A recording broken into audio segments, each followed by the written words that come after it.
I've recently been reading a rash of stories. It seems like almost a recent epidemic of our air rage situation, of people who have asked to switch seats on airplanes, and people have refused to switch seats just almost because they can, right? It's usually not somebody wanting to get a better seat, right? If you're in a middle seat and you want to switch with an aisle seat because of even if it's because of a good reason, a medical condition, or whatever, to sit with family, I can totally understand why somebody would refuse to switch seats. But usually it's an equivalent seat. Usually the person refuses to switch just because they can. They book the seat. You know, they're not going to give up anything, and it's really in stark contrast to my experience years ago. And I think it's mostly an American phenomenon. I've traveled to other countries, and usually in other countries, people are a lot more open-minded. In Europe, especially, in Japan and Taiwan, very few people say no just because they can. Right here in the U.S., it's like, I have power. I can make your life miserable.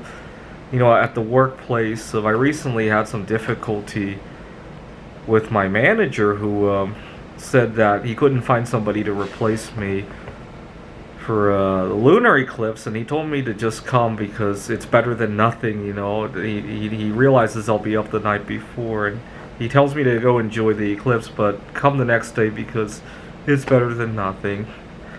And now he wants me to send him the photos. He wants to show his granddaughter and teach her. Yeah, after I had to come in like half dead. I'm not gonna send him the pictures. I didn't tell him that, but I've been putting him. Oh yeah, I forgot. I think he knows why. But if he's gonna just because he can, I'm gonna just because I can too. The photos are on my computer. Not gonna send it to him. That's that. But I wanted to share a couple examples of me of switching seats in both directions. Actually, I had an economy plus seat one time, and I overheard some people saying that they wanted to sit with family to switch. I used to be either silver status or gold status on Delta Airlines because I traveled a lot for the Computer Olympiad conference. I just graduated with my PhD. During my PhD studies, I also flew a lot. And I overheard some people wanting to switch seats with me. And he said, do you mind switching seats with me? I'm flying with a family member or something like that. And I get up and I realize he's sitting in regular economy. But it's only a 2-hour flight. And I'm thinking to myself, at the time I was working on my PhD, I'm thinking to myself, I need some personal connections anyway. Let's switch, and maybe when we get to Denver or wherever it was, I have a layover.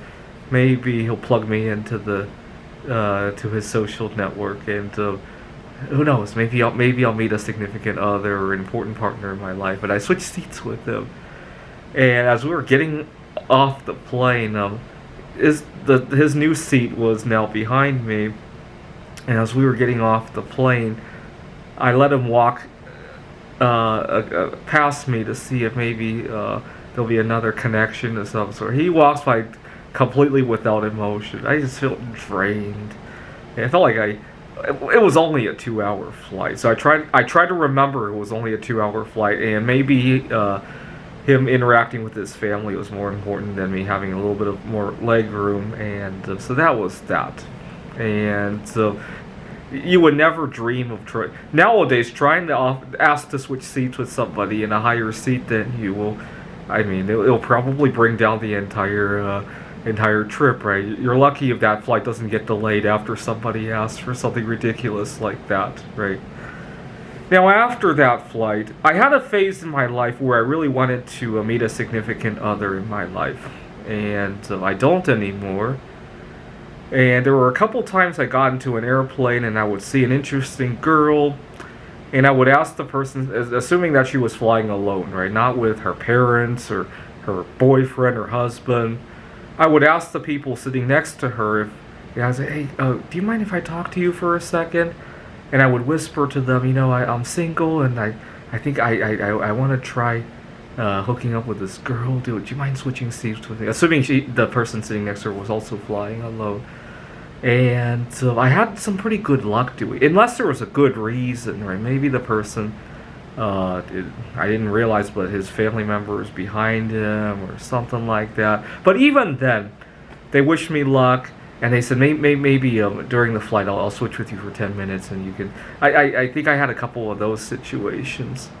Now I really embarrassed myself one time. My first time going to Poland, I was on a train from. I took a train from the Amsterdam in the Netherlands to Frankfurt and no, Berlin, and then I had to change a train from Berlin to Warsaw. And I got on the train, and I noticed an interesting girl, and I mistakenly thought she was traveling alone. I didn't realize there were interracial couples in Poland as well. And so I asked somebody I thought was not related to her. Turned out to be her husband, by the way. The girl had got up to use the bathroom or something, and I asked him, this is kind of silly, but I'm single and I'm from the United States, and I'd like to try it out with this girl. Oh, she's my wife, actually. And my face must have flushed red.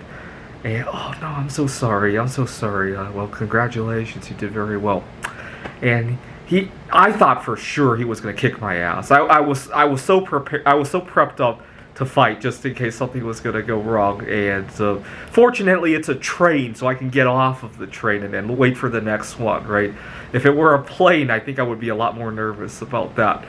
And he actually said, no, that's all right. Actually, why don't you sit across from us? Why don't we talk, and maybe I can introduce you to the right people or help you out with how to connect with people here. And I'm so embarrassed. I go to the back of the train and find a different seat. And as we're getting off the train, I was hoping to wait for them to get. I thought they were going to get off the other door.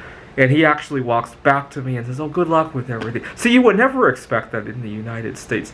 In the United States, if you accidentally do that to somebody's wife, oh my God, you're probably going to end up in the hospital or maybe even the morgue, right?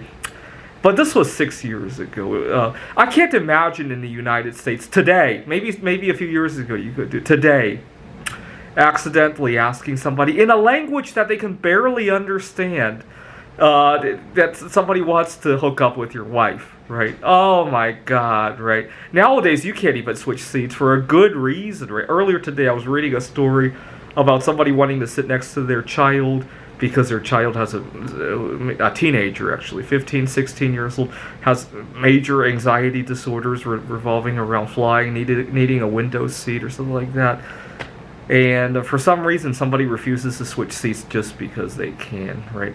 Makes you realize how overprivileged Americans are, right? Part of the reason I didn't end up in the hospital or the morgue in Poland was probably because they realized that they aren't so overprivileged, right?